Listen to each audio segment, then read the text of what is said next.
Mark chapter 4, the parable of the planter, beginning from verse 1.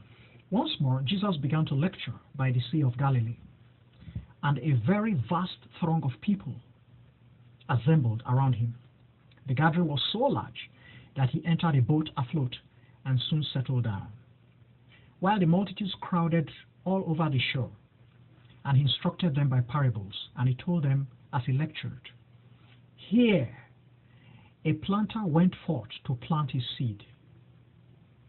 And as he planted, some seeds dropped by the roadside, and the birds flying in the air came and consumed them. Some seeds dropped on the rocky ground, where there was not much soil, and they sprouted at once as the soil was shallow. But when the sun arose, they were heated, and lacking good and moist foundation, they shriveled and perished. And some seeds dropped amongst thorny plants, and the thorny plants sprouted with them and choked them to death. The other seeds dropped on favorable soil, sprouted and produced fruit. Some produced 30-fold, some 60, and some 100. Ending the parable, Jesus told them, "Whoever has ears that hear, let him hear." And when Jesus was solitary, some of those who had listened to his teachings approached him with the 12 apostles and asked him questions concerning the parable. And Jesus replied them,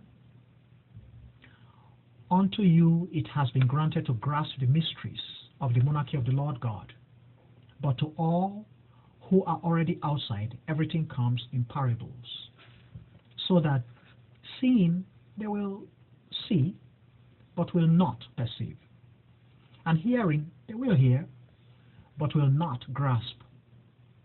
For if they did, sure enough, they would return to the Lord God, and their wrongs will be pardoned." And Jesus asked them, "Do you fail to grasp this parable? But how will you ever grasp any parable? The planter plants the divine message, and these are the seeds by the roadside where the divine message is planted. These people listen, but then Satan comes at once and removes the message that was planted in their minds. The seeds on the rocky ground are the people who, listening, joyfully embrace the message at once. But these people are without root, and so believe only for a period of time. But when temptation or trial comes because of the message, they drop out immediately. The seeds that dropped among thorny plants are the people who, having heard the message, proceed and are choked with desires, affluence, deceit, and the delights of the world, thus bringing no fruit to success. But the seeds that dropped on the favorable soil are the people who, when they have heard the divine message with a broad, candid, and noble mind, grasp and preserve it, producing abundant fruit, some 30-fold, others 60, some 100, and so on." And Jesus asked them, "Is a lamp taken and placed beneath a bowl or beneath a bed? Is it not to be taken and placed on a lampstand? For there is nothing concealed that will not be exposed, and anything put away secretly will be discovered. Whoever has ears that hear, let him hear." And Jesus told them, "Be careful what you hear. The same standards you employ to judge the people will be employed by the Lord to judge you, but definitely with more strictness. For anyone who has will receive more, so that he will have a plenitude. But anyone who does not have, even the little bit he managed will be taken away from him." And Jesus said, "The monarchy of the Lord God is like a worker who scatters seed everywhere in his farm. By night he slumbers, and by day he gets up and busy. And in the meantime, the seeds are developing and growing, yet is not aware how these things occur. For the ground surely makes vegetation develop and produce fruit. First comes the blade, and later the ear comes. Eventually, we have an ear full of grain. And when the grain matures, the worker applies the sickle, because the hour has come for the harvest. And Jesus said, the monarchy of the Lord God, what is it like? What parable shall we employ to expound it? The monarchy of the Lord God is like a tiny mustard seed. A man takes the seed and plants it in the earth. And of all seeds, the mustard is the tiniest.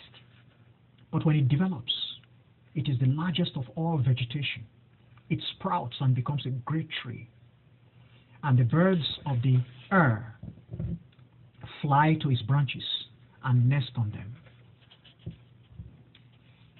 And Jesus taught the message to the people, employing many excellent parables like these. He lectured them many things, as much as they could grasp. Jesus hardly taught the people without employing a parable. But when he was in a solitary area with his followers, he would expound every matter to them. By evening, that very day, Jesus told his followers, let us cross the sea. Let us journey to the other side. And so they proceeded and left the throng. His followers entered the boat where Jesus was already sitting and waiting. And they commenced their journey. Other small boats were in the place, and suddenly a dreadful storm struck the lake, such that the boat was greatly endangered and about to submerge. Jesus had slept off. He was at the rear of the boat, and his head was on a pillow. And so his companions approached him where he was sleeping. They woke him up with their screams, Lord, save us! Lord, save us! Don't you care that we are doomed? At that point, Jesus got up and reproved the wind, and he ordered the sea, peace, be calm. And the tempest was over, and the sea was absolutely calm. But Jesus told his followers, why are you so scared, O men of minute faith? The people were filled with awe, and they asked, what sort of man is this? Even the tempests, seas, and lakes obey him.